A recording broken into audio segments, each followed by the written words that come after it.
কখনো কি মনে হয়েছে আপনি জীবনের সঠিক রাস্তা খুঁজে পাচ্ছেন না? চারদিকে অনেক মানুষের কথা, অনেক মতামত, কিন্তু নিজের পথটাই যেন পরিষ্কার নয়। মনে রাখবেন, সঠিক রাস্তা দেখানোর ক্ষমতা সবার আগে আপনার নিজের মধ্যেই আছে। প্রথমে নিজেকে একটু সময় দিন, নিজের ভুলগুলোকে স্বীকার করুন, কারণ ভুলই মানুষকে শেখায়। দ্বিতীয়ত, নিজের লক্ষ্যটা পরিষ্কার করুন। যখন আপনার লক্ষ্য পরিষ্কার হবে, তখন পথও ধীরে ধীরে পরিষ্কার হয়ে যাবে।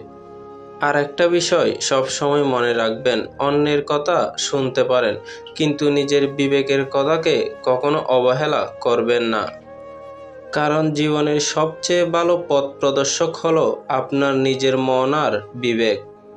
তাই অন্যের দিকে তাকিয়ে নয়, নিজের ভেতরের আলোকে অনুসরণ করুন। তাহলেই আপনি নিজেই নিজেকে সঠিক রাস্তা দেখাতে পারবেন।